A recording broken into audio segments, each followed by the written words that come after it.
Hey, this is Scott, and we're gonna do, because I've gotten some requests for this, because apparently people actually like it.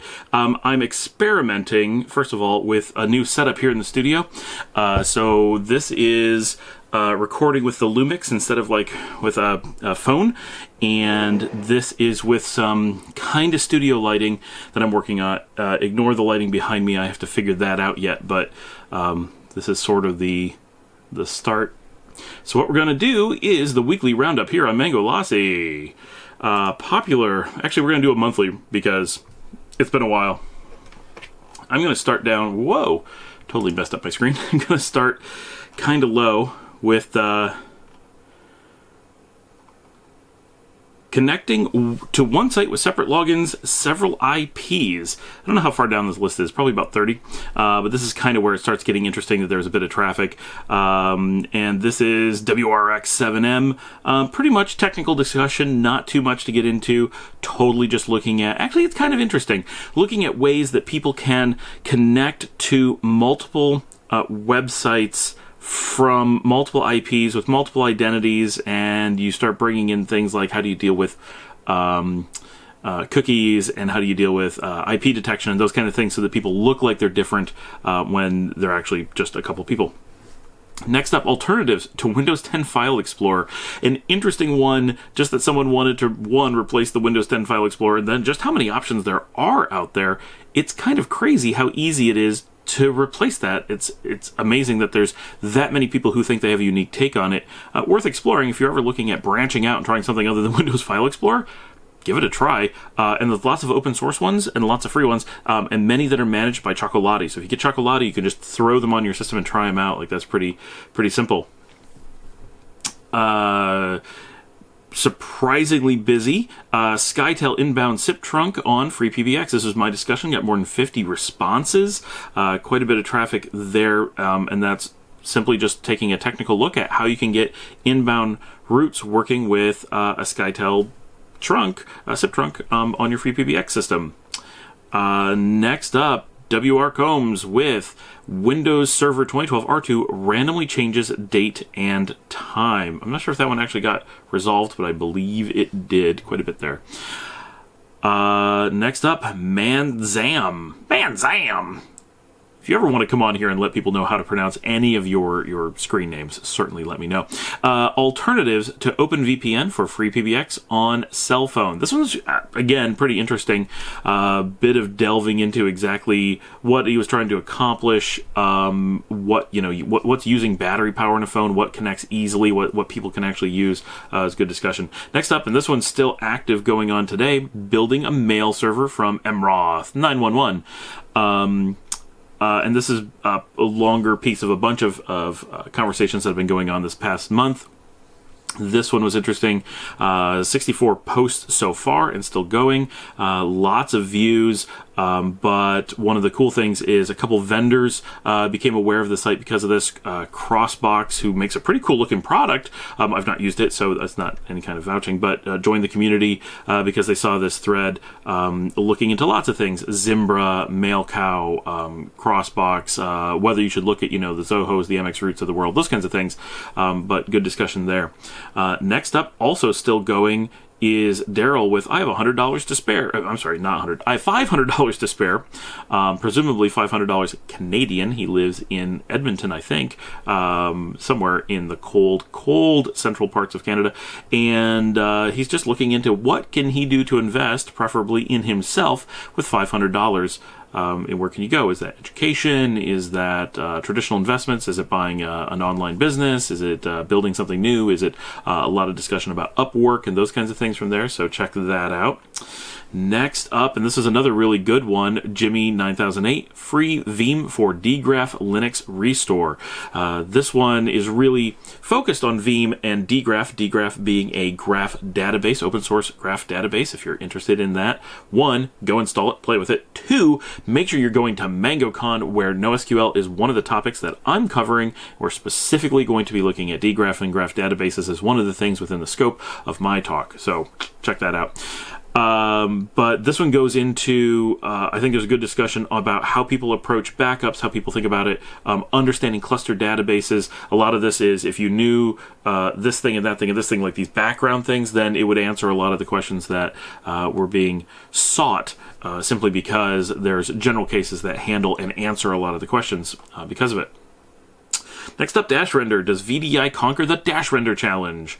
And this one is looking into Dash Render has a lot of complications with software requirements in the company that he supports. And one of the ones that has never come up, I believe, is VDI. And so this was digging into if we were to implement VDI, would that overcome some of the technical challenges that he has to make the environment a little bit more fluid, perhaps? Next up, also still ongoing, but not for the last couple days, but still regular updates. And this is just a news item. Protect support MSP ransomware hits customers in Salt Lake City, Utah. This one's extra interesting because I got to do a little bit of consulting with a customer who directly reported this, right? So we are the news source who broke this. But multiple customers have come forward that Protect support in Salt Lake City, Utah had a ransomware attack that came through them as the MSP and hit multiple of their customers. We don't know how many, right? We don't know how many they have. We don't know what percentage was hit. The rumors are that they have around 100 and it hit all of them. But of course, those are just rumors. They could have thousands of customers and it hit 1%. We have no idea. But researching the company, right, real quickly, we found that they only have 8 technical people. All but one of them are labeled as reactive support. Only one of them is proactive support. But customers that we spoke to were saying, they weren't getting treatment. They were having other issues. Like, it really dug into it. Protect support came on the community and denied that had happened. But when we asked them to clarify what portion didn't happen, since this was a first-hand report from multiple sources, they declined to respond. And they also, their Twitter feed went silent. I can actually check at the time of this writing to see if that is still the case. I wonder, just because I take an interest in this, and no. So originally, when we broke this report, it had been just about 4 days that they had this issue, and customers were not getting fixed, and their Twitter feed at the time was looking a little bit suspicious that it had gone silent. I believe Reed had reported something about the Twitter feed, but it was worth looking at then because if you dig back, their Twitter feed was never silent. It was always every, say, 48 hours they were posting something. They had a very active Twitter feed, and on the day that their this thing that they claimed didn't happened, their Twitter feed went silent. It's now been weeks, and it is still silent. We're over 2 weeks at this point, and they really were never going over basically 2 days. A little bit over, but basically every 2 days they were posting, and now weeks, and it's silent even with people discussing them. They're not answering. So, doesn't prove anything. Anybody can forget their Twitter page, but it's an interesting one to watch to see how this MSP is handling the situation. And there's a lot of discussion going on in there because what we've heard is that they're paying the ransom, but struggling to get the systems unlocked. They don't have the manpower, we hope, to do it, or they're at least not showing up and doing what needs to be done. Environments need to be cleaned, and what we talk to customers, and they're not cleaning the environments, right? So major issues there, but a lot of good discussion, and that came hot on the tails just days after we had threads about this exact risk in MangoLassi, and then it played out. It was so good timing. It was perfect from a discussion standpoint. Next up, with 79 posts, Dash Render again, new PBX, on-prem or off-prem? Literally, where should your PBX be located, at least in his situation? Good one. Even higher, couples Nest security hacked. This one got a lot of attention, mostly because there was no hack. It was simply that the password was left default, and at the default, and everyone kind of came to Nest's defense and said, look, no matter how much you like or dislike Nest, this wasn't their fault. This was some idiots that just exposed themselves and then are upset about it, and it made the news. Next up, DDWRT, very general discussion by not very punny. And this one kind of looked into when to use DDWRT. And I think mostly the consensus is more than half the community is like, never, like, just stop using this, don't. And some people are like, no, but I have like these things I like to use it for. There's some good discussions about why people like it, why people try to stay away from it, whether it's active, how active it is it child pride, those kinds of things. and that one broke the 100 post mark. So everything from here on up is over 100 posts so far. Get in there and get those discussions going even higher, of course. Next up, Dash Render, all new VoIP handsets for PBX migration. Digging into, again, his PBX scenario and looking if he's able to use the handsets he has, if he wants to upgrade, if he should upgrade, right?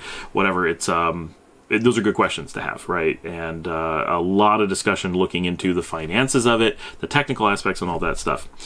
I have the next one. This is my highest one for the month. Never give more than 2 weeks notice. And this is more of a career one, but digs into why you shouldn't be giving lots and lots of notice. And this comes from another one, our number one thread for the month. Well, we'll get to that at the end, obviously. But this one was a break off of from there, already up to 153 posts. But really looking at the risks of giving too much notice and why you shouldn't really do it. No one expects it. It's not good for you. It's not necessarily good for the employer. It's kind of a certainly give 2 weeks notice, but don't go out there and give months of notice, because just bad things can easily happen. Above that one, and this one spawned the email one and a few others later, at 158 posts. Looks pretty idle at this point, but Emroth 911 with new infrastructure to replace Scale Cluster. Lots of people wondering what the heck was going on here, but an aging Scale HC3 cluster that is out of support and cannot have hardware replaced, digging into what could you do with it, what could you use to replace it, how do you go about replacing it, do you use Overt, do you use DRBD, do you use Starwind, do you Gluster, do you use replication at all, do you even go down the same path just in a different way? Lots and lots of different things being looked at there. So very good discussion. It kind of got off the rails a bit, but it also kept pushing in new directions and getting good information out there. Next up, Smart Kid 808 with gaming rig issues. This is more of a bench one, but got 165 posts and a whole bunch of digging into troubleshooting a gaming rig that was having issues for his, I want to say, cousin. Next up, Dash Render. Dash Render really gets the big threads for the most part. Moving to guaranteed basic income, 166 posts. Not technical, but economy affects us. We're business people, and so these things are important to discuss. Looking at the implications of GBI, the Scott Adams 98 percentile economic theory. How would it work? How would you finance it? What does it mean for people? That kind of stuff. At number 2 for the week, 182 post, KVM Desktop Setup Ideas by Hobbit666. This one looking at literally just ideas about the best way for his lab to set up KVM virtualization for learning. And that got a lot of attention, of course, because in every thread like this, there's a certain amount of, why don't you use this other product? Why are you using this one? There's a whole bunch of different ways to do this. Desktop versus server, GUI versus not GUI, on system management versus off system management, all kinds of things. It went crazy. But it's been active within the last week, 182 posts. Get in there, lots of stuff. And at number 1, well worth paying some attention to, is from Guy in PV. Finally leaving my job, and it's just as annoying as I thought it would be. This is the one that then spawned don't give anything more than 2 weeks notice. This one, 367 posts, very, very active. Tons of discussion and good stuff about how to approach your company when it's time to leave, how to prepare them, how to prepare yourself, what you need to do, how to think about it, how to, walk away and not be tied down. And, as many IT people have this issue, don't get tied up in thinking we owe people things that are beyond what we're paid to owe them, right? We're employees. We are not doing our jobs as a favor. Don't get caught in that trap. It's very easy to become trapped believing that we have some responsibilities long after we've left, right? Turn over the passwords, move on. There are things we have to do, but they're very basic and very predictable, and they don't just scale, and they don't continue after we leave, right? You have to turn these things over. They have to ask for them, but you have to give them to them. And that's it. And you can have that prepared ahead of time, or you can do it when you go to leave. Best to have it prepared ahead of time. You might get hit by a bus. But as long as you're prepared to get hit by a bus, You don't need anything. Give your notice and go, right? You don't owe anybody extended support down the road. It is their job, they as owners and CEOs or whatever, to have contingency plans, because you could get sick, you could take vacation, you could win the lottery and quit, you could get hit by a bus, you could simply want another job. It doesn't matter. They have to have the ability for someone to step in and take that over. Of course, my recommendation, that's what MSPs are for. That's why you don't have internal IT staff, or at least solely internal IT staff. You should never be in a position where no one can take over. That's what solves that. But great discussion. Get in there. Make it happen. Thanks for joining me on the MangoLassi wrap-up we're kind of mid-February 2019, and for trying out my new studio, which is kind of wonky. I'm going to be playing with this and figuring out the best way to do it. And very cool. Thanks for joining me, everybody. I will see you on the forums. Now the real challenge. How do I shut off the camera? Because it's so hard to reach. It's actually between my monitors.